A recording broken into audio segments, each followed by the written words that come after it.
Taemin opens the door with his key. He inserts it into the keyhole with one precise movement. The door is heavy and silent. It slides open. He goes inside, places the keys on the console. A single envelope lies nearby. It's smooth and clean. There's nothing else on the wooden surface. Taemin takes off his coat. It's dark, expensive. He hangs it in the closet. The closet is large, almost empty. Two more identical coats hang there. Several suits lie nearby. All are equally spaced. He walks deeper into the apartment. The floors gleam. They are made of dark wood. A single thin rug lies on them. It doesn't creak underfoot. It just rustles quietly. The apartment smells clean. Clean and nothing else. It doesn't smell like food. It doesn't smell like life. It smells like furniture polish. The living room is huge. There's a large sofa in it. It's black, leather. In front of it is a low table. On the table lies a single book. It's a thick tome on economics. It lies exactly in the center of the table. There's not a speck of dust or stain anywhere near it. Taemin goes to the window. Windows line the entire wall. Beyond them is the city. Millions of lights. They flicker somewhere far below. Up here, it's quiet.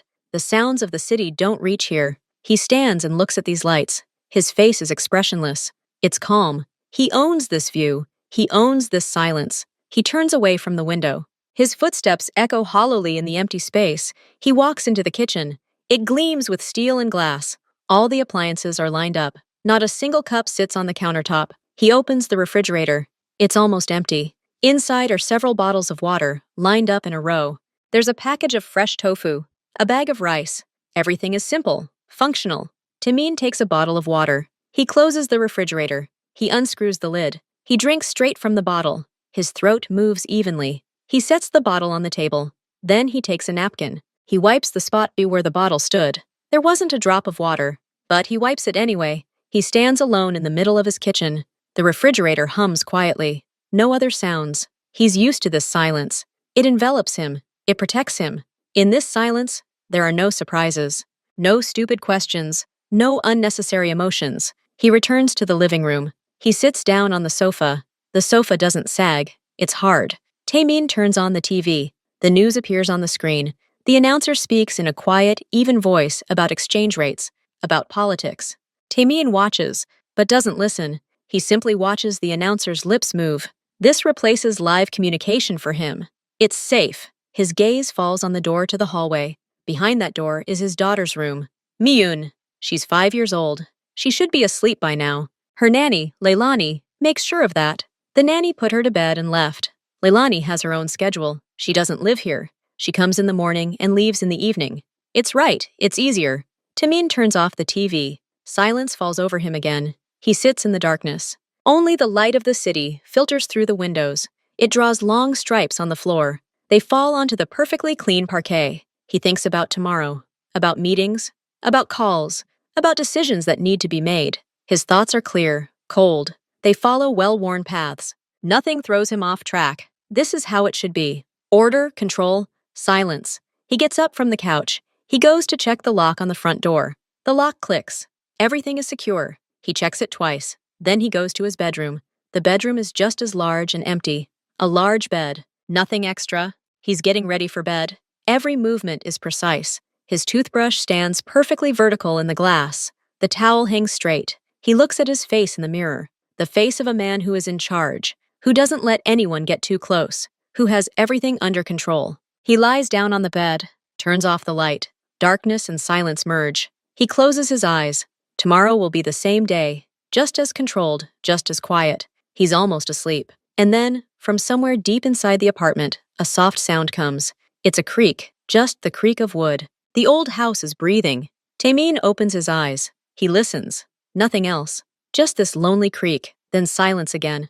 Absolute. He closes his eyes again. He's not afraid of silence. He created it. The next morning, Taemin wakes up promptly at 6. No alarm. His eyes open, and he gets up immediately. The morning routine is repeated in reverse order. Shower, dressing. Everything takes 35 minutes. The nanny is supposed to arrive at 7 o'clock. Leilani James. She's been working for him for 3 days now. 3 days is a trial period. Today, he'll make his final decision. Taemin sits at the kitchen table. A cup of black coffee lies in front of him. He doesn't drink it. He waits. His gaze is fixed. At 7 o'clock, the doorbell rings quietly, but firmly. Not twice. Not three. One clear, short beep. Tamin goes to open it. She stands behind the door. Leilani. She's 27. She's dressed in simple dark trousers and a light blouse. Nothing out of the ordinary. Her hair is neatly pulled back. There's no bright makeup on her face. Just a touch of foundation, maybe. She's holding a small bag. Not a handbag, but a practical shoulder bag. "Good morning, Mr. Choi," she says. Her voice is calm. Not loud. Not high and not low. Just even. Taemin nods. He steps back, letting her in. "Miyun is still asleep," he says. It's not a question. It's a statement of fact. "I know. I'll come by in 15 minutes to wake her gently," Leilani replies. She already knows the schedule. Taemin watches her take off her shoes. She places them neatly on the shoe rack. She puts on the slippers lying nearby. They are beige, a neutral color. She didn't bring her own. She uses the ones assigned to her. He remembers the first time she showed up here, in his office. The agency sent her. She had the best recommendations. But everyone has recommendations. Taemin put her through a test. More than once. The first test was punctuality. She arrived exactly on time. Not 5 minutes early. Not 5 minutes late. Exactly. The second test was for attentiveness. He deliberately placed a children's book on the table in the living room. An old, tattered one. His daughter's book. The first nanny didn't notice it. The second noticed it, but put it away in the closet. Leilani noticed the book, carefully placed it on the shelf in the nursery. On the most visible shelf. Not in the closet. On the shelf. The third test was for reaction. Taemin, in front of her, sharply raised his voice at one of his assistants. He did it on purpose. To see fear. The first candidates were frightened. They looked away. Leilani didn't look away. She continued to look calmly at him. Her face remained neutral. There was no fear. No judgment. There was understanding. Understanding that this was none of her business. She answered all his questions. Clearly. To the point. About her education. About her experience working with children. She had a teaching diploma. She worked for 3 years in a good private kindergarten. She left because she wanted to work independently. Taemin asked her why she thought she could cope here. He hinted that the atmosphere in the house was peculiar, that his daughter was unsociable. Leilani looked at him directly. "Children sense falsehood, Mr. Choi. They don't always say it, but they feel it. I won't pretend. I'll do my job. Care, teach, protect. Without unnecessary emotion, if that's what you require, but without coldness either. A child needs human warmth. At least the semblance of it." That phrase decided everything.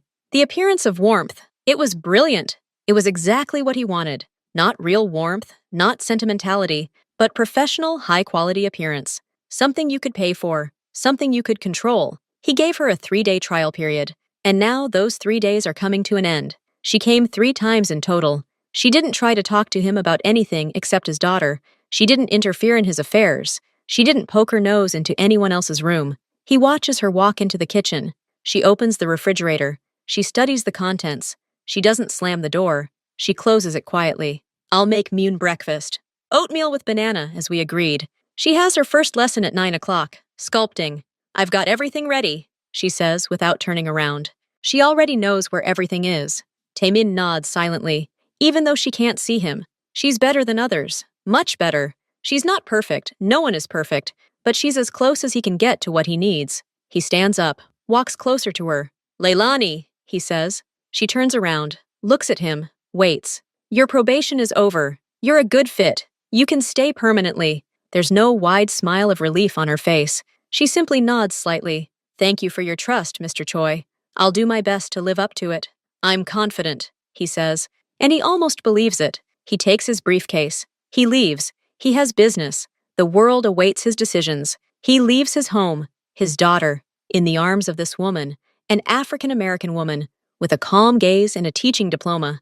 As he walks to the elevator, he feels a strange relief. For the first time in a long time, he doesn't look back at his apartment door with doubt. Today, he made the right choice. He's almost certain of it. That evening, Taemin returns home. He arrives late. The city outside is already ablaze with lights. The light in the hallway is on. It was left there for him. He hears quiet voices from the living room. A child's laughter. Then Leilani's even, soothing voice. He makes out the words, "And then the bunny found his mother." A fairy tale. Taemin doesn't go into the living room. He goes into his office. He places his briefcase on the table. He takes off his jacket. He sits in the chair. He sits in the darkness for a few minutes. Then he turns on the desk lamp. The light falls only on the table. Everything else is drowned in darkness. He waits. 10 minutes later, there's a quiet knock on the door. "Come in," he says. Leilani enters. She looks fresh despite the late hour. She's still wearing the same dark trousers, but her blouse is a different color now, light gray. "Miyun fell asleep, Mr. Choi," she announces. She stands by the door, not coming any closer. "Okay, sit down," he says, gesturing to a chair opposite the table. Leilani sits carefully on the edge of the chair. She keeps her back straight. Her hands are folded in her lap. "I want to discuss the terms of your employment. Permanent terms," Taman begins. His voice is businesslike, toneless. He opens the top drawer of his desk. He takes out a piece of paper. It's not a contract. It's a list. He places the paper in front of him. "Your responsibility is the full care and supervision of my daughter, Choi. Miyun, from 8 in the morning until 8 in the evening, 5 days a week. Saturday and Sunday are my days off. If I'm busy on weekends, you'll be paid overtime at double the rate. Is that clear?" "Yes, Mr. Choi." "You provide her meals, activities, and walks.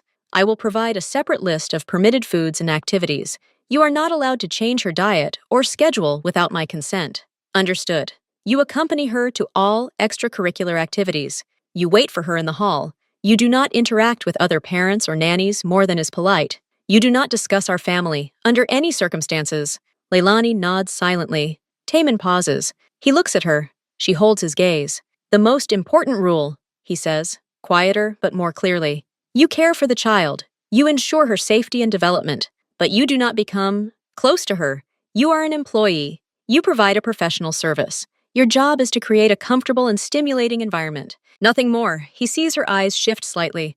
Not a challenge. No, more like a question. But she doesn't ask it. "Miyun is an impressionable child. She gets attached easily. That can't be allowed. Your role is that of an experienced guide, not a friend, not a surrogate parent. Is that clear?" "Quite clear, Mr. Choi," she finally answers. Her voice remains level. "You will report to me every evening, briefly, to the point.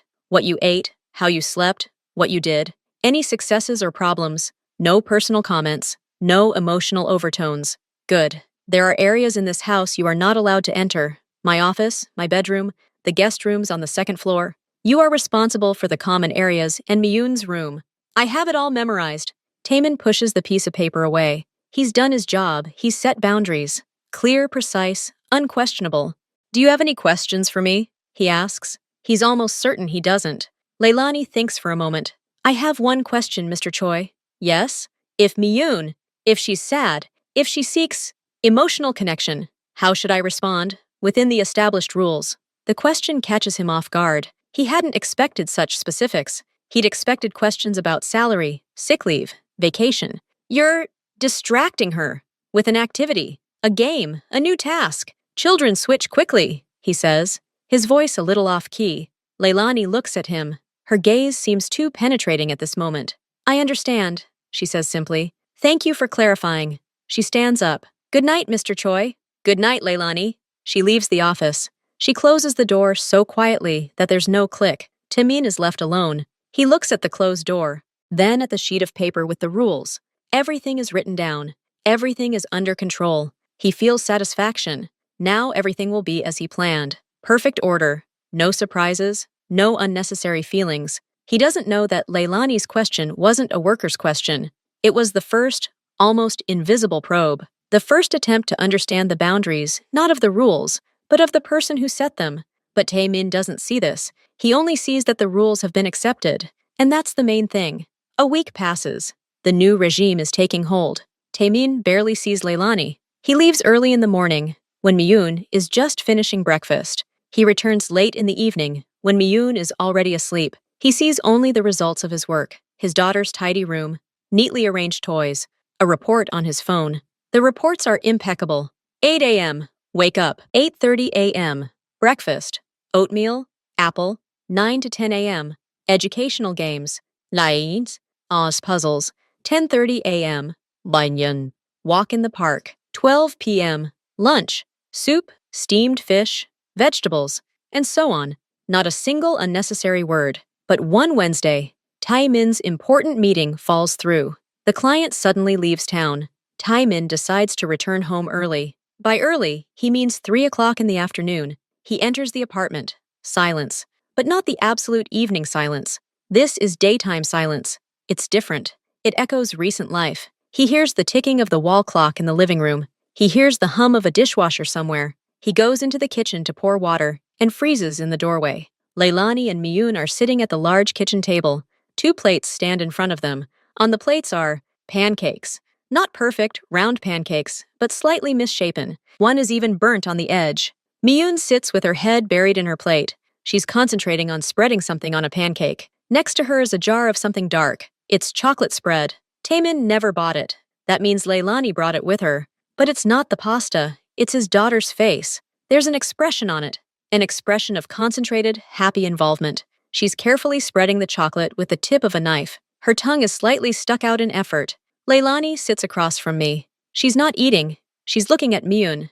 And on her face, there's no professional, detached smile. Her face is calm, warm. It simply observes, without tension, without the thought of doing anything. Taemin stands and watches. He doesn't know what to feel. This is breaking the rules. Pancakes are not part of the approved diet. Chocolate spread, even less so. This is unnecessary emotion. This is creating a moment. And at that moment, Miyun looks up. She sees her father. Her eyes widen. Usually, when she sees him, her face becomes serious, wary. She freezes, like a small animal sensing danger. But now everything is different. Traces of chocolate remain on her lips. And she smiles. Not widely, not laughing. She just smiles at him and says in her thin voice, "Daddy, we're making pancakes with chocolate. Leilani taught us." Taemin doesn't move. He stares at that smile. He can't remember the last time he saw it. He can't remember her simply smiling at him because she was happy to see him, because she had something to share with him. Leilani turns around. Her face changes instantly. The warmth is gone. A collected, slightly wary expression of an employee caught in an unauthorized act takes its place. She stands quickly. "Mr. Choi, Miyun, really we wanted to try it. It was our culinary experiment. Everything within reason. Whole wheat pancakes, high cocoa spread, no palm oil." She speaks quickly, but doesn't apologize. She simply informs. Taemin is silent. He looks at his daughter. Miyun is still looking at him, and the smile slowly fades from her face. Her eyes begin to question. Is he angry? "Daddy, do you want to try some?" she asks quietly. She cuts off a piece of her pancake, holds it on her fork, pulls it toward him. Taemin steps forward. He doesn't pick up his fork. He just looks at the piece, at the chocolate stain around it. He feels something inside him tighten, something cold and hard. Rules exist for a reason. They're a wall that protects him from chaos, from feelings, from pain. "Clean that up," he says quietly. He doesn't yell. He just speaks. His voice is icy, even to himself. Miyun lowers her fork. Her lower lip trembles slightly. "Leilani, clean all of that up and return the kitchen to its original state," he says, now addressing the nanny. He doesn't look at her. He looks out the window. "Right now. And please stick to the approved list from now on." "Of course, Mr. Choi." He hears her voice evenly. He turns and leaves, goes into his office, closes the door. He stands in the middle of the room and breathes, deeply, evenly. He needs to regain control. Over the situation, over himself. He can't hear what's going on in the kitchen, but he knows. He knows that Leilani cleans up quickly and efficiently, that she washes the dishes, wipes the counter, that she speaks to Miyun in a quiet, calm voice, not justifying him, not scolding him, simply putting it all down to practical use. "Let's clean up, honey. Everything's fine." An hour later, when Taemin emerges from the office, the kitchen sparkles with pristine cleanliness. Nothing reminds him of the pancakes, the smile, or the fork extended toward him with a piece of chocolate pancake. But something has changed. He can't explain it. He just knows. He knows he saw something real, and he turned away from it, because the real is dangerous. It can destroy all his walls, all his perfect walls, built with such effort. He goes to his bedroom, and for the first time in a long time, he doesn't want to turn on the TV. He just wants to sit in silence. But silence feels different now. It doesn't protect. It simply acknowledges the fact of his loneliness and the loneliness of his daughter in the next room. A few more days pass. Taemin waits for the consequences. He waits for Leilani to become more cautious, colder, or conversely, to try to explain herself, to talk, but nothing happens. She arrives every morning at 7 sharp. She does everything just as flawlessly. Her reports are just as dry and precise. No hint of pancakes, chocolate, or any violation of the rules. She acts as if the incident never happened, and gradually Taemin calms down. The incident was an accident, a weakness. He made a suggestion. She understood. Order is restored. He almost believes it. He begins to notice details, the way she fits into his life. She leaves no trace behind. Not a forgotten hairpin, not a cup on the table. Her bag always sits on the same stool in the hallway. When she leaves, the stool is empty. She knows his schedule. If he's running late, she doesn't call with questions. She just leaves the light on in the hallway and dinner in the oven. A simple, healthy dinner. Fish with vegetables, buckwheat with mushrooms. Nothing extra, nothing that might irritate. She communicates with him only on business. Briefly, clearly. Miyun has a morning drawing class tomorrow. She needs to be there by 9. I'll take her out 15 minutes early. Or, she was a little cold on our walk today. Should she wear a warmer jacket tomorrow? She doesn't try to talk about anything else. She doesn't ask how his day was. She doesn't comment on the weather. She's the perfect tool. Functional, quiet, predictable. Taemin begins to trust her, not as a person, but as a machine. The machine works flawlessly. His daughter looks well-groomed. She's dressed in clean, neat clothes. Her hair is braided in simple but pretty pigtails. She completes assignments. She's developing. He checks. Discreetly. Watches the footage from the hallway camera. Leilani always arrives and leaves on time. No outside guests.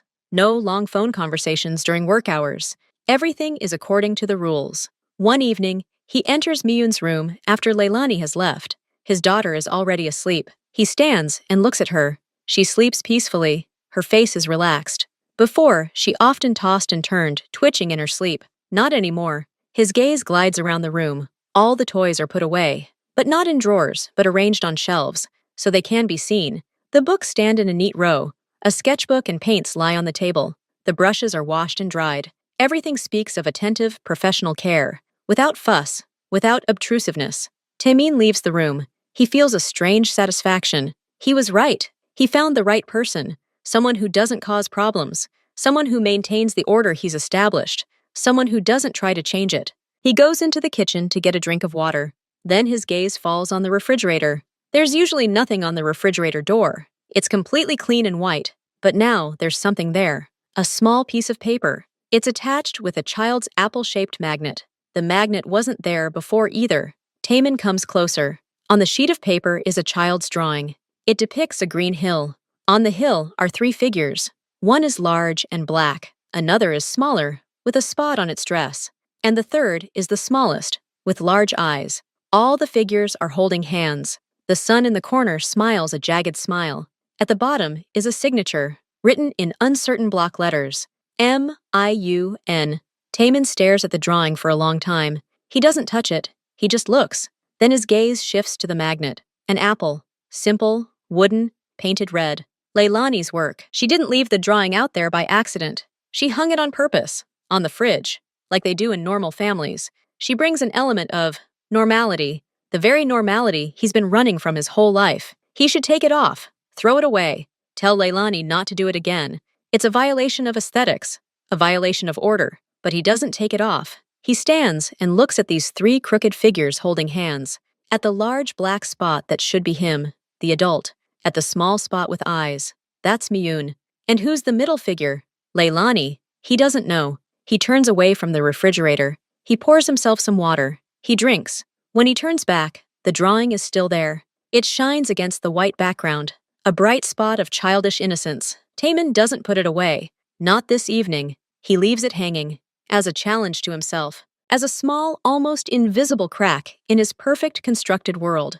A crack through which something warm, alive, and completely uncontrollable begins to leak. One evening, Taemin stays in his office longer than usual. He's sorting through paperwork. Things are going well, but they require his attention. He hears the sounds in the apartment fade. This means Leilani is getting Miyun ready for bed. A narrow strip of yellow light shines from under Miyun's door. Taemin heads toward his bedroom, but he stops along the way. He hears a voice, quiet, melodic. It's Leilani. He can't make out the words, but he hears a tune. Slow, smooth, lulling. It's a lullaby. She's singing a lullaby to his daughter. Taemin freezes. He doesn't move. He just listens. Her voice is quiet, but clear. There's no tension in it. No artificiality. She sings as if she does this every day. As if it's the most ordinary thing in the world. The melody is simple, repetitive. It flows like a slow river. Taemin leans against the wall. He closes his eyes. He doesn't want to go any further. He just wants to listen. The sound fills the silence of the hallway. It penetrates somewhere deep inside. He doesn't know how long this lasts. A minute, or 5. The song fades. The last note dissolves into the air. Then he hears Leilani's soft whisper, "Good night, sunshine." The creaking of the bed. Footsteps. The light under the door goes out. Taemin stands in the darkness. He opens his eyes. The hallway is empty and silent again, but the echo of that melody still seems to hang in the air. It seems to envelop him. He feels a strange weakness in his knees. He quickly walks to his bedroom, closes the door, leans his back against it. He breathes quickly. That same melody plays in his head. He can't get it out. Taemin lies down in bed, but sleep doesn't come. He lies in the darkness and stares at the ceiling. And the melody plays in my head again. The melody of a lullaby. But now fragments begin to join it. Fragments of something very old. Something clicks in the depths of my memory. An image appears before his mind's eye. Fuzzy, blurry. A large room. Not like this one. Smaller. Old furniture. And light. The warm yellow light of a table lamp. And the voice. Another voice. Female. Quiet and gentle. It sings the same melody. The same one. But the words are different. The words are in Korean. Taemin inhales sharply. He opens his eyes in the darkness. His heart is pounding somewhere in his throat. It's his mother's voice. She sang this song to him many, many years ago when he was little, when the world wasn't so cruel, when the nights were safe and sleep came easily to the sounds of this song. He hadn't thought about it for years. He buried those memories deep, along with the pain of her departure, along with everything that made him vulnerable. And now this woman, this hired hand, she took it and brought it to life. She sang the same melody to his daughter. How did she recognize her? It's impossible. It's some kind of coincidence. It has to be a coincidence. But in his soul, there is no room for coincidences. Everything has a reason. Everything has a purpose. He tosses and turns in bed. The melody doesn't go away. It plays in rhythm with his heart. And with it comes a feeling. A sharp, aching sense of loss. The loss of the boy he was. The loss of the tenderness with which he was surrounded. The loss of that very song. He's angry. Angry at Leilani. For opening up this old wound. For bringing the ghost of the past into his home. The ghost he spent so long and so carefully running from. The next morning, Taemin wakes up with a heavy head. He watches Leilani at breakfast with a new, intense attention. With suspicion, she does everything as usual. She makes porridge for Miyun. She makes coffee for him. Her movements are precise. Her face is calm.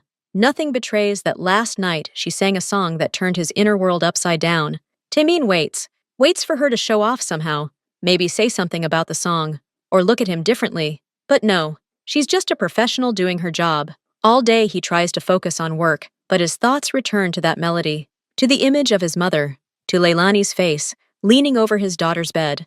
In the evening, he studies the evening report. He searches for hidden meanings, hints, but there is nothing there. 7 p.m. dinner, 7:30 p.m. quiet games, 8 p.m. getting ready for bed, reading a book, 8:30 p.m. lights out. Not a word about the lullaby. She doesn't even mention it. For her, it's apparently just part of the routine, a detail not worth mentioning. It infuriates him. He can't find any formal complaints against her. She's punctual. She's efficient. She cares for the child. She doesn't disobey direct orders. Even that lullaby, did he forbid singing? No, he forbade unnecessary intimacy. But singing is simply a lullaby technique, a professional skill. He can't fire her for singing a lullaby. It would be absurd. It would show his weakness, his emotionality. That can't be allowed. But her perfection now irritates him. Before, it calmed him. Now it gets on his nerves. Because behind that perfection lies something else. Something warm, alive, that penetrates all his barriers. And he can't resist it. He can't find fault. A few days later, Taemin comes home at his usual time. Miyun is still awake. She's sitting with Leilani on the living room carpet. Colorful beads and fishing line are laid out in front of them. Seeing her father, Miyun jumps up. Her face lights up. She runs toward him, clutching something in her fist. "Daddy! Daddy! Look!" She opens her hand. A bracelet lies on it. A simple bracelet made of large, hand-painted wooden beads. The beads are blue, yellow, and green. They are strung on a sturdy thread. The ends of the bracelet are tied in a knot. "Leilani and I made this. For you," Miyun says, beaming with pride. Taemin looks at the bracelet.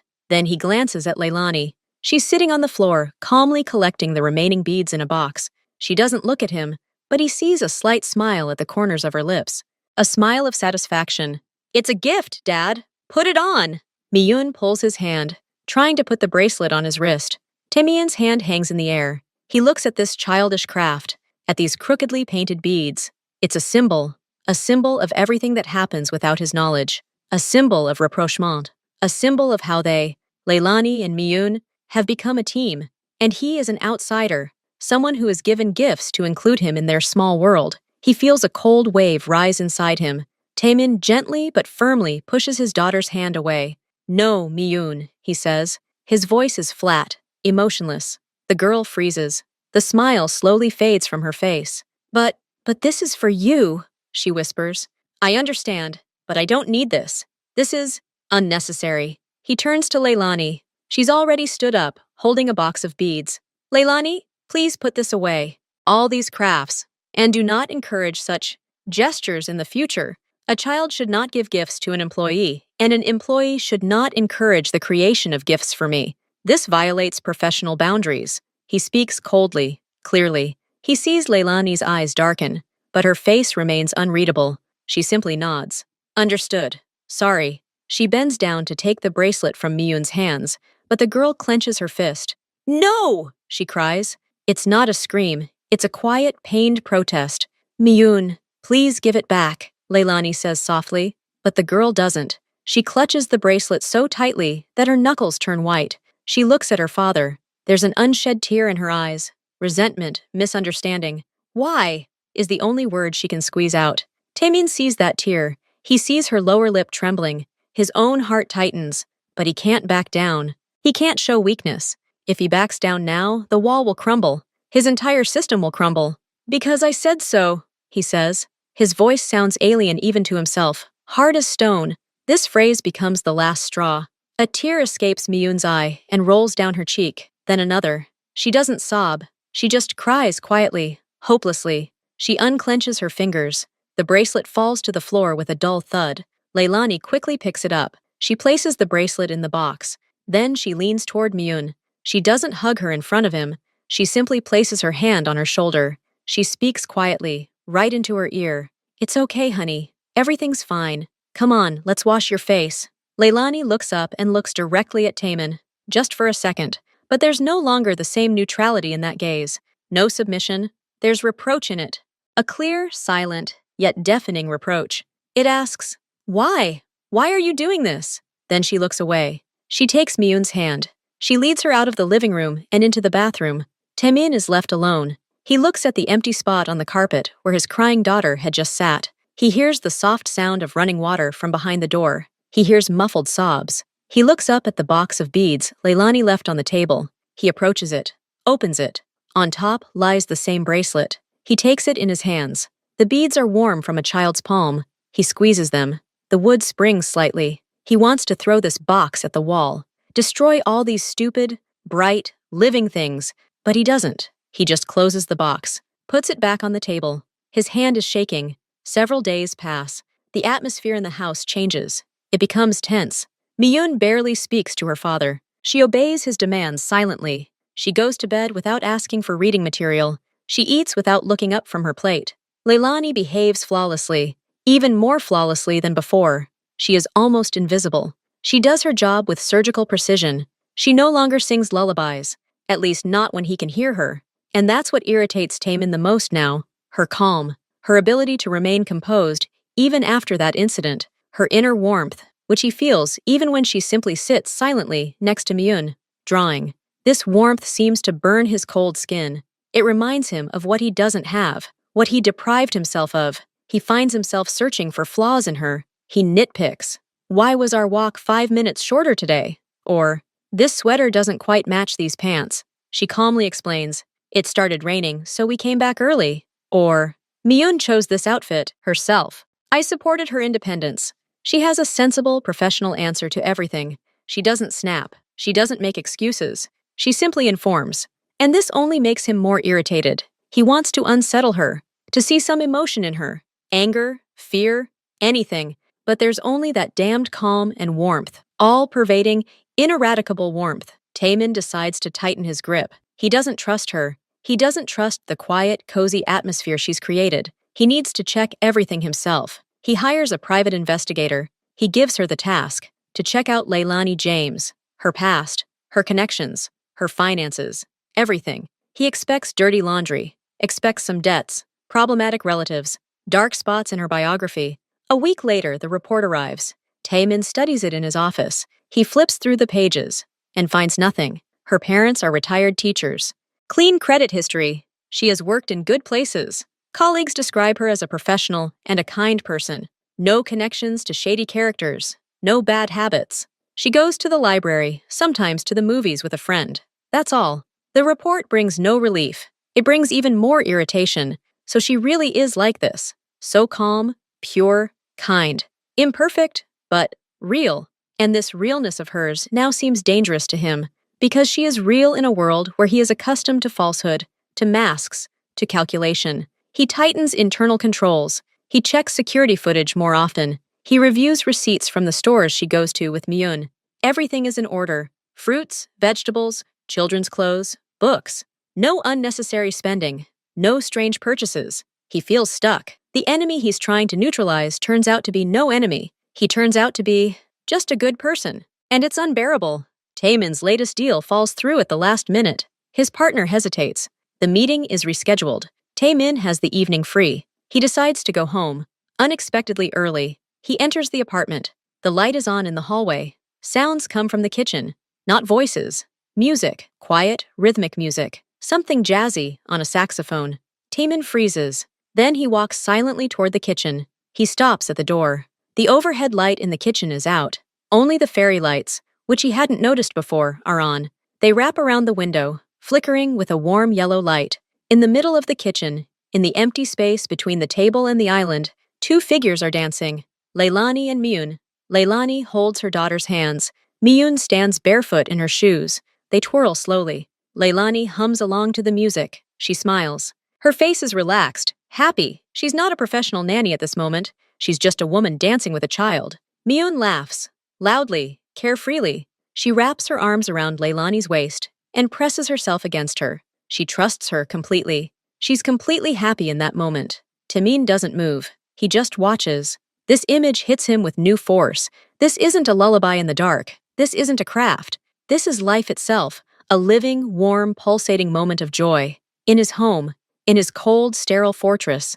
And he has nothing to do with this moment. He's an observer, an outsider. The music plays. They circle again. And Leilani looks up. Her gaze falls on the door. On him. It all happens in an instant. Her smile freezes. Then it disappears completely. Her body tenses. She stops. The music continues, but the dance is over.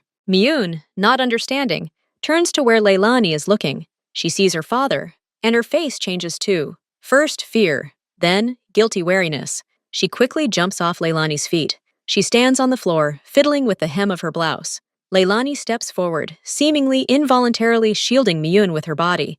It's an instinctive, protective gesture. It doesn't escape Taemin. She's protecting his daughter. From him. Myun says quietly. Taemin doesn't answer. He looks at Leilani. His face is a stone mask. Inside, everything is boiling. Anger, pain, self-pity, fear. Taemin flicks the switch. The fairy lights go out. The bright overhead light comes on. The kitchen becomes sterile and harsh again. The magic dissipates like smoke. Leilani, he says. His voice cuts through the silence. To the living room. Wait for me there. He doesn't raise his voice, but there's steel in his tone. Leilani nods. She doesn't look at Myun. She just walks. She passes him into the hallway. Her steps are quiet. Taemin looks at his daughter. She stands, cowering. Go to your room, Myun, he says, softer, but still not allowing for any argument. But Dad, right now. Myun lowers her head. Slowly, like a prisoner, she trudges out of the kitchen. Taemin is left alone. He approaches the speaker, from which jazz is still playing softly. He abruptly pulls the cord out of the socket. The music stops mid-sentence. Complete silence falls. Only the hum of the refrigerator. Taemin heads to the living room to talk to Leilani, but on the way, he stops at Myun's room. The door is ajar. He peers inside. Myun is sitting on the bed. She's not crying. She's just sitting there, hugging her knees. She's looking out the window. There's a look of unchildlike sadness on her face. Taemin is about to leave when his daughter turns her head. She looks straight at him. Her eyes are large, dark, full of a wisdom he doesn't understand. "Daddy," she says. "Yes? Why don't you ever dance with us?" The question sounds so simple, so sincere. There's no accusation in it, just pure childish curiosity. Why?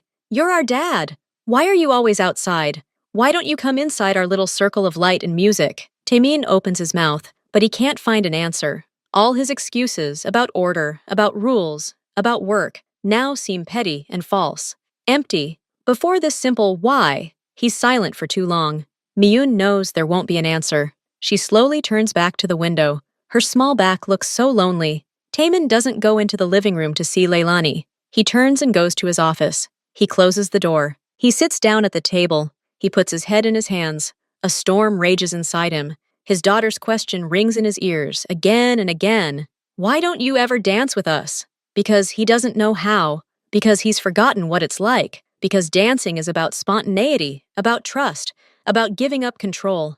And he can't afford that. Not for a second. He thinks of Leilani, sitting in the living room now, awaiting her reprimand. He thinks of her calm face, of her warm hands that held his daughter, of her voice singing that very song. He feels a burning envy for her simplicity, for her ability to give warmth without fear of getting burned, for her ability to be happy in a simple moment. And with envy comes rage, rage at oneself, for one's weakness, for one's inability to do the same, for one's locked in one's own prison of rules and fears. He sits there for so long, until the storm inside him subsides, until it hardens into a cold, firm resolve. He can't stand it anymore. He can't watch from the sidelines as someone else makes his daughter happy, as someone else creates in his home the very life he himself rejected. It's hurting him. It's undermining his authority in his daughter's eyes. It's making him weak. It's disrupting discipline, both his own and the one that should exist in the home. This needs to end. Taemin raises his head. His face is smooth as stone again. His eyes are expressionless. There's ice inside. He makes a decision, the only right one, as it seems to him. Leilani must go, not because she's a bad worker, but because she's too good, too alive, too warm. She breaks the cardinal rule, the rule of emotional distance. She doesn't just care for the child. She changes the atmosphere in the house. She changes his daughter. She changes him. She makes him feel what he doesn't want to feel. She is a threat to his world, his order, his control. She can't be given explanations. Explanations would be weakness. He needs to act quickly, decisively, ruthlessly, as he always does in business. Tomorrow morning, he'll call her into his office. He'll tell her her services are no longer required. No reason, just a statement of fact. He'll compensate her generously, more than she should have, so there won't be any sense of injustice. So she'll leave quietly. And then he'll find another, older, strict, one who will follow instructions and won't sing lullabies, who won't dance in the kitchen, who won't make bracelets, who won't look at him with silent reproach. Everything will return to normal. Silence. Order. Control. Taemin takes a deep breath. The decision brought him a strange, painful relief, like a surgical incision. It hurts, but the pus will be removed. He leaves the office. The living room is empty. Leilani, apparently realizing there would be no conversation, has left. Whether she left for good or simply went to Miyun's room, he doesn't care. He goes into the kitchen. He takes out a bottle of water. He drinks. His gaze falls on the string of lights by the window. He approaches. He rips them off their hooks with one sharp movement. The wires get tangled. The bulbs rattle. He crumples the string of lights in his hands and throws them in the trash can under the sink. Then he turns off the light and goes to his bedroom. Tomorrow he will restore order, once and for all.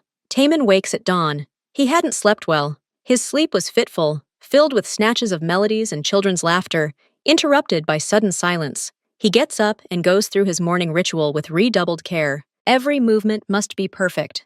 This will cement his decision into reality. The shower hits his body with cold jets. He dresses in a dark, formal suit. He ties his tie himself, looking in the mirror. His reflection is impassive. There is no doubt about this man. He leaves the bedroom. The apartment is filled with pre-dawn silence. He goes to the kitchen. He doesn't turn on the light. He stands by the window and watches the city slowly awaken in gray tones. He waits.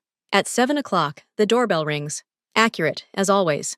Taemin doesn't move. He waits. He hears Leilani open the door with her own key, her footsteps in the hallway, the soft click of her shoes on the parquet floor. He waits a few minutes. Let her begin her ritual. Let her take off her coat, put on her slippers.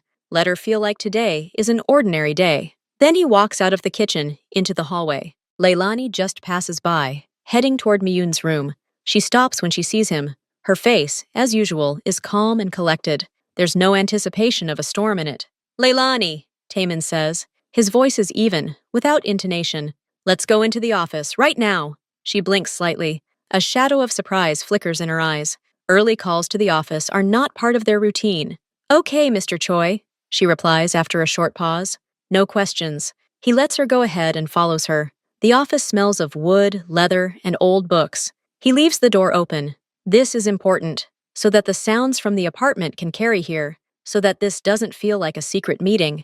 This is a business meeting. Sit. He points to the chair in front of the desk. She sits down, her back straight. Her hands are folded in her lap. She looks at him, awaiting his instructions for the day. Perhaps she thinks he wants to discuss Miyun's new schedule, or give a special instruction. Taemin sits down opposite him. Between them is a smooth, empty table surface, a barrier. He doesn't waste time on foreplay. He doesn't offer tea. He doesn't ask how things are. It's unnecessary. I've made a decision, he begins. His voice is still even, monotone. Your services in caring for my daughter are no longer required. He pronounces this phrase clearly, separating the words, as if he were reading a clause from a contract, as if announcing a change of supplier. Silence falls in the office. The clock on the wall ticks. Somewhere in the distance, from Miyun's room, the soft sound of baby music on the baby monitor drifts. Leilani says nothing. She just looks at him. Taemin sees her face change, but not in the way he, perhaps subconsciously, expected. No anger appears on it.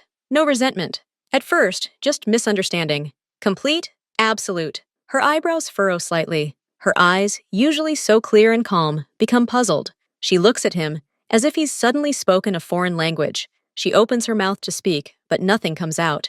She looks at him again, searching his face for some clue, some hint of regret, some hint of reason. But his face is a stony mask. The shock gradually gives way to something else. Realization. She realizes this isn't a joke. This isn't a test. This is reality. She's being fired, now, without warning. I don't understand, she finally says. Her voice is quiet, slightly choked. Did something happen? Did I do something wrong? Miyun, is she okay? She asked questions about the baby first. It's a reflex. It confirms everything Taemin thinks about her. She's real, and that makes his own decision seem even more vile, but he can't turn back now. Miyun is fine, he replies, and you didn't do anything. Your work was satisfactory. Then, why? For the first time, a faint, almost imperceptible tremor can be heard in her voice. Not fear, more like confusion, pain. Taemin looks away. He looks at the table. He can't look at her now. Reasons don't matter. The decision has been made. It's final. He opens the top drawer of his desk. He takes out a large, thick envelope made of brown paper. The envelope is unsealed. Taemin places it on the desk and slides it toward her. Here is your salary for the current month. Also included is compensation for the sudden termination of our agreement. The amount is 3 times the agreed-upon monthly salary. I consider this more than fair. Leilani looks at the envelope as if it were something poisonous. She doesn't extend her hand. Mr. Choi, I don't need extra money. I need an explanation. How can I leave without understanding what happened? How can I just leave Miyun? At the sound of his daughter's name, Taemin cringes inwardly, but his face betrays nothing. You will leave her right now. You will gather your personal belongings, which are here, and leave the apartment. You have 1 hour to do so.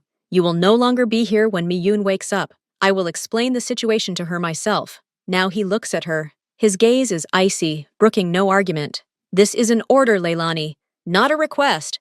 Take the envelope, pack your things, and go. Leilani freezes. She looks from him to the envelope. Her chest heaves. She tries to control her breathing, her emotions. He sees her fists clenched in her lap, her jaw tense.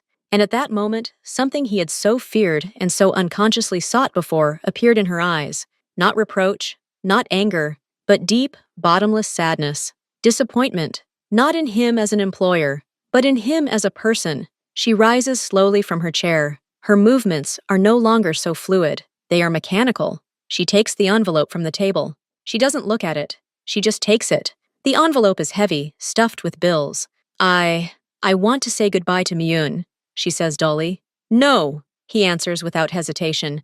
It will only make things worse for her. A clean break is better. You will leave quietly. Now. She looks at him, and in that last glance she puts everything, all the warmth she brought to this house, all the care for his daughter, and all the pain from his cruelty. That look burns right through him. Then she simply nods, briefly, abruptly. She turns and leaves the office. She doesn't say goodbye. She doesn't say anything. Taemin doesn't follow her. He stays in the office, sitting at his desk and listening. His hearing is incredibly sharp. He hears her footsteps in the hallway. He hears her open the door to Miyun's room. He jumps up. He told her not to say goodbye. He goes to the door to intervene, but stops. He hears not voices, but a quiet rustling. She doesn't wake the girl. He comes closer and sees through the crack in the door. Leilani is kneeling by the bed. Miyun is asleep, facing her. Leilani doesn't touch her, doesn't kiss her. She simply looks at her sleeping face, bathed in the light of the nightlight. It hurts her own face to look at it. She runs her hand through the air above Miyun's head, without touching her hair. A farewell gesture. Then she stands up, quickly wipes her cheek with the back of her hand. She leaves the room, closing the door silently. Taemin jumps back into the shadows of the office. He watches her walk into the hallway. Her practical bag lies there. She opens the narrow cabinet where she kept her work clothes, an extra sweater, a few books for studying with Miyun, a couple of toys she brought from home. She quickly, methodically stuffs everything into the bag. She takes off her slippers, places them carefully on the shelf, puts on her shoes, her coat. She looks collected, but her movements lack their former grace. They are angular, abrupt. She buttons her coat, adjusts her bag on her shoulder. She stands in the middle of the hallway for a second, staring into space. Then her gaze falls on the refrigerator, on that very drawing with the 3 figures. She approaches him. She takes off the apple magnet. She puts it in her coat pocket. She leaves the drawing itself hanging. She has no right to take it away. This is Miyun's memory. Then she turns to the front door. Her hand reaches for the lock, and at that moment, a thin, frightened voice is heard from the depths of the apartment. Leilani? Miyun stands at the end of the hallway. She's in her pajamas, barefoot. Her hair is tousled from sleep. Her face is rumpled and sleepy, but her eyes are wide open with anxiety. She sensed something was wrong, or heard a rustling sound. Leilani freezes. Her back tenses. She turns slowly, and Taemin sees the real, uncontrollable pain finally appear on her face. She tries to smile, but it comes out as a grimace. Sweetheart, why aren't you sleeping? Where are you going? Miyun doesn't answer the question. She already understands everything on some childish, instinctive level. She moves closer. Her lower lip begins to tremble. I need to go, baby, Leilani says. Her voice breaks on the last word. No! It's not a scream, but a wail of despair. Miyun rushes to her and wraps her arms around her legs. Don't go, please! Leilani leans down. She can't help but hug her now. She presses the girl to her. She closes her eyes. Taemin sees her shoulders shaking with suppressed sobs, but she doesn't cry out loud. You have to be strong, my good girl, she whispers into her hair. You have to listen to your daddy. You're the smartest, kindest, most beautiful girl in the world. Remember our song? You can always sing it to yourself. I will always remember you. She pulls Miyun away from her, holds her by the shoulders, looks straight into her tear-filled eyes. Goodbye, Miyun. Then she quickly kisses her forehead, stands, opens the door, and walks out without looking back. The door closes behind her with a quiet but final click. Miyun stands in the middle of the hallway, staring at the closed door. At first, she just stares. Then a quiet sob escapes her throat. Then another. She falls to her knees and begins to sob, loudly, inconsolably. Her small body shakes with spasms of grief. Taemin stands in the shadows of the hallway. He clenches his fists so tightly that his nails dig into his palms. Every tear his daughter sheds falls on him like a hot drop of metal. He should approach her. He should console her, but his feet are rooted to the floor. He did it. He caused these tears. And now he has no right to approach her and pretend he can stop them. He turns away, goes into his office, closes the door, sits at the desk, rests his head on his folded hands. He sits like that until the sobbing outside subsides, until there is complete deathly silence. An hour passes, then 2. Taemin leaves the office. There's no one in the hallway. Miyun must have gone to her room and locked the door. The drawing on the refrigerator is still there, a bright, reproachful stain. He goes into the kitchen. The coffee is unbrewed. The table is empty. No sign of breakfast. He turns on the coffee machine himself, The sound seems unnaturally loud in this silence. He drinks coffee, standing by the window. The city view no longer feels like a possession. It seems like just a picture, flat and lifeless. Miyun's room is locked from the inside. He doesn't knock. He knows he has to give her time. All of Leilani's things are gone. The hallway closet is empty. The slippers stand in a neat pair, as if they've never been worn. He goes to the trash can under the sink. The lights are still there, crumpled. He pulls them out. They're tangled. He tries to untangle the wires, but they resist. He tosses them back. The house is perfectly clean again. Not a speck of dust, not a single sound, not a trace of someone else's presence. Everything is as he wanted. Order is restored. But this purity now weighs on him. This silence rings in his ears. Before, silence was his ally. Now, it's a witness. It bears witness to what he's just done. It underscores the emptiness he's created. He returns to his office. He sits down. A notepad lies on the desk in front of him. He needs to find a new nanny, write a new ad, state strict requirements, age from 50, strict approach, no unnecessary emotions, just instructions. He picks up a pen, but he can't write a word. His gaze stubbornly returns to the door, to where Leilani stood just a couple of hours ago, where he gave his senseless, cruel order. He throws the pen. It bounces off the table and falls to the floor. He doesn't pick it up. He just sits and listens to the silence. It's louder than any child's laughter, heavier than any reproach. It fills the house, the room, him. It's the silence after an explosion, after something important has been deliberately, consciously destroyed. And somewhere behind the wall, in her room, his daughter suffers silently. And he, the creator of this silence and this pain, cannot take a single step to make things right. Because that would mean admitting his mistake. And he doesn't make mistakes. He simply makes decisions, even if those decisions break his child's heart and leave him in the icy, lifeless void that now calls his home. The new nanny arrives in 3 days. The agency sent her quickly. Her name is Kim Hye-ju. She's 62 years old. She's short and very straight. Her hair is pulled back into a tight gray bun. She wears thin framed glasses and a formal gray suit. She looks like an accountant or an archivist. Taemin meets her in his office. He hands her the same list of rules. She reads it carefully, slowly, nodding along. Her face expresses nothing but concentration. Everything is crystal clear, Mr. Che, she says, using the Korean pronunciation of his last name. Her voice is dry, without any emotional undertones. The schedule, the meals, the activities. I will follow the instructions. Nothing extra. Taemin feels a strange sense of relief. This is what he needs. A mechanism. Reliable, predictable. You have to be careful with your daughter, he says, choosing his words carefully. She's been through a change of staff. She can be withdrawn. Children adapt, Ms. Kim counters. The key is clear structure and consistency. Emotions only hinder the process. She's perfect. Absolutely perfect. When can you start? Right now, she replies, adjusting her glasses. Miss Kim gets to work immediately. She doesn't introduce herself to Miyun as a person. She takes inventory. She inspects the girl's room, the kitchen, the bathroom. She makes notes in a small notebook. She speaks to Miyun clearly, politely, but without intonation, like a robot guide. Good morning, Miyun. My name is Kim Hye-ju. I'm your new nanny. It's 8 o'clock, 5 minutes past 8. Breakfast will be served in 20 minutes. Please get dressed and make your bed. Miyun looks at her with wide, frightened eyes. She doesn't answer. She simply follows her instructions silently. Taemin watches from the sidelines. Everything is going according to plan. Order, discipline. No pancakes, no dancing, no singing. Ms. Kim doesn't try to cheer up the child. She doesn't smile unnecessarily. She provides care, clean clothes, timely meals, and timely walks. She reads books in a calm, monotone voice. She doesn't comment on the drawings. She simply puts them away in a folder, as instructed. Storage creative works in date order. The house functions again like a silent, perfect machine. And Taemin should be happy. But he isn't. He walks around the apartment and feels as if the air has become thicker, as if the walls have grown closer.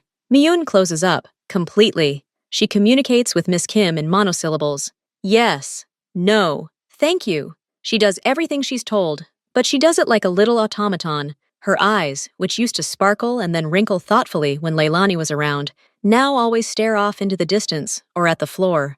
But the worst thing for Taemin is her silence with him. She used to be afraid of him, but still said something sometimes. Now, nothing. He comes in the evening. She's sitting in the living room, looking at a picture book. Miss Kim, sitting next to her, is knitting something gray. Hello, Miyun, says Taemin.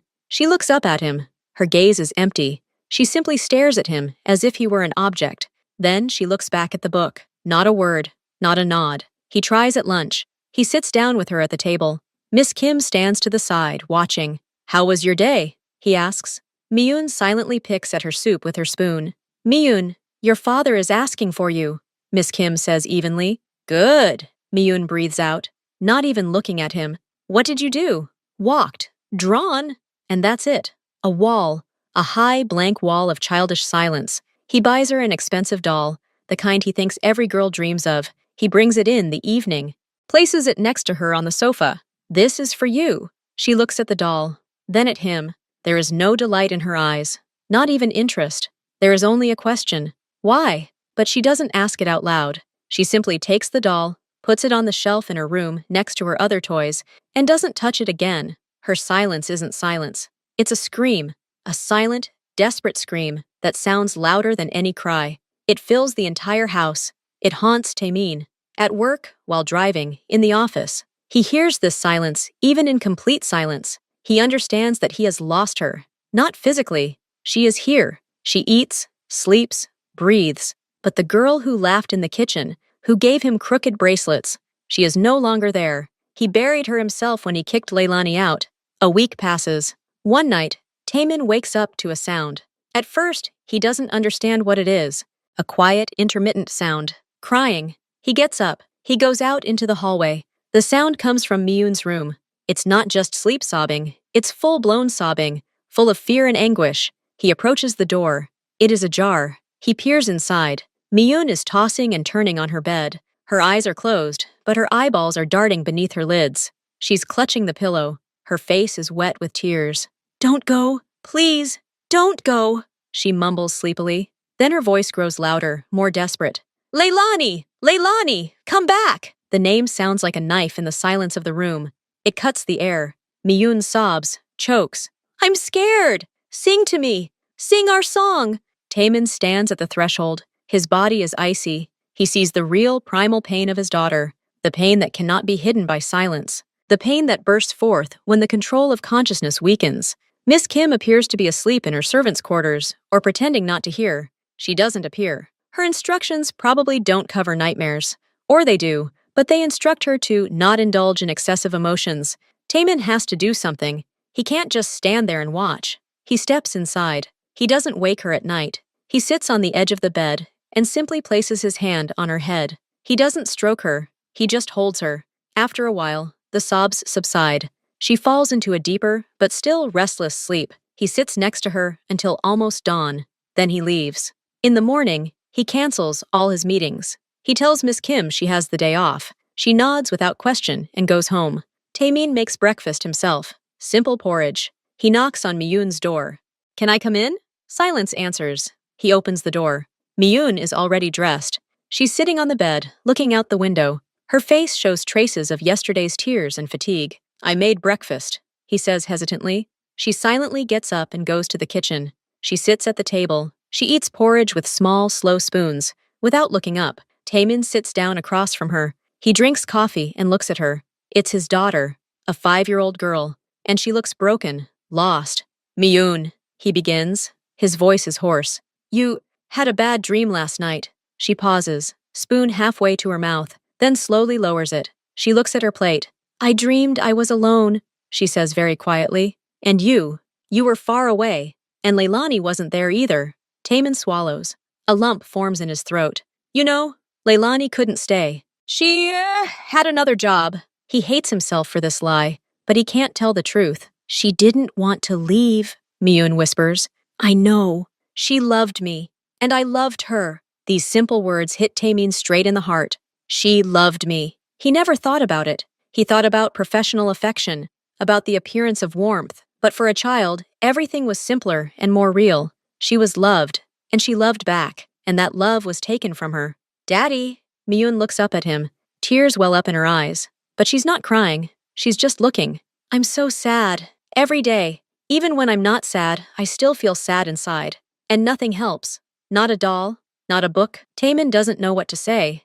"Everything will be fine" would sound like a joke. "I'll help," but he doesn't know how. He created this pain, and he has no cure for it. He reaches across the table, places his hand on top of her small one. She doesn't pull away, but she doesn't respond to his touch either. Her hand is cold. They sit like that in silence. Then Miyun takes a deep breath, as if gathering her strength for something important. Dad, do you remember how Leilani sang to me before bed? Taemin freezes. Blood pounds in his temples. I remember, he manages to say. She sang about a white flower. Such a quiet, beautiful song. She always sang it when I was sad or scared, and then it made me feel better. Miyun looks at him, and tears finally overflow her eyes and roll down her cheeks.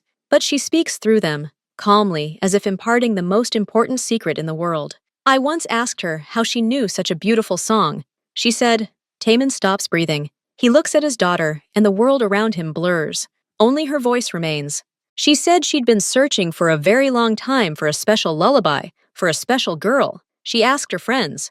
She searched through old books, and then an elderly Korean singer. She taught her this song. The woman said it was a very old Korean lullaby, about a white flower that isn't afraid of winter, about how even in the darkness there is light.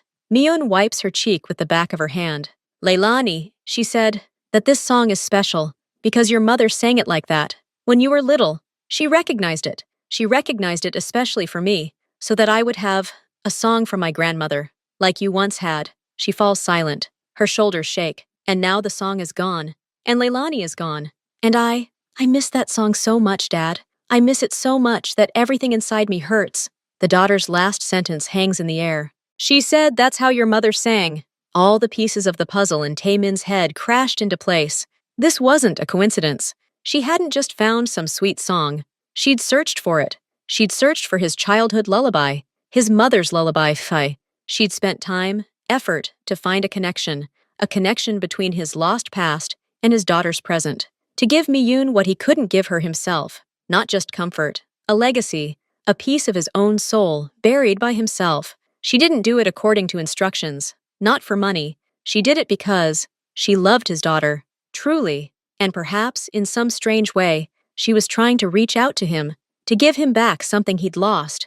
And he fired her, coldly, cruelly, without reason. He threw her away like an unwanted object. He threw away the warmth, the care, the love she brought to his home. He threw away the connection with his own mother that woman had extended to his daughter like a bridge. He looks at the crying woman Miyun sees in her more than just a child missing her nanny. He sees a girl yearning for love, for warmth, for the song that connected her to her father, even if he didn't know it. He sees in her pain a reflection of his own, years of pain, buried deep within, and the dam he spent 37 years building, a dam of ice, steel, rules, and self-control, cracks. Then another. Then it collapses completely. At first, he just blinks. Quickly, quickly. Then his chin starts to tremble. He looks away from his daughter, stares at the wall. He tries to control himself, clench his jaw, take a deep breath, but it's too late. The first tear escapes his eye and rolls down his cheek. It's hot, unexpected. Then a second. He turns away from the table, raising his hand to cover his face. But it's useless. The tears flow on their own, quiet, soundless, but unstoppable. They flow for everything, for the cold childhood after his mother left, for the loneliness he chose, for the prison he built, for every minute he didn't laugh, dance, or sing, for the smile of the daughter he rejected, for the bracelet he called useless, for the woman who brought light into his home, and he kicked her out into the night. He's not sobbing. He's simply sitting, turned away, crying. His shoulders shake slightly. It's a breakthrough. Complete, absolute.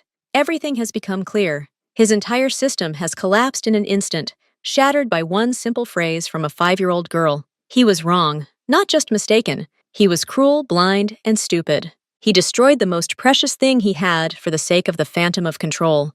Miyun sees his tears. She freezes. Her own tears stop in amazement. She had never seen her father cry. She didn't think he could cry at all. She looks at him silently, at his tense back, at his hand covering his eyes. And something changes in her own heart. Fear and resentment recede slightly, giving way to another feeling, bewildered pity. He is suffering too. He is in pain too. She quietly gets up from the table. She approaches him. She slowly, carefully places her small hand on his back. She simply places it and holds it. His daughter's touch is the last straw. Taemin turns around. His face is wet, his eyes red. He no longer tries to hide it. He looks at her, and there's no longer any stone in his gaze, There's only pain, remorse, and endless fatigue. I'm sorry, Miyun, he croaks. His voice is broken. I'm sorry. I messed everything up. He doesn't say this as an all-powerful father giving orders. He says it as a broken man begging for mercy from the one he's hurt the most. And at that moment, in a quiet kitchen bathed in morning light, it's not just one person's emotional dam that collapses. An entire world collapses, a world built on fear and control. And only now, through the tears, does something new begin to emerge from the rubble, fragile, uncertain, but alive.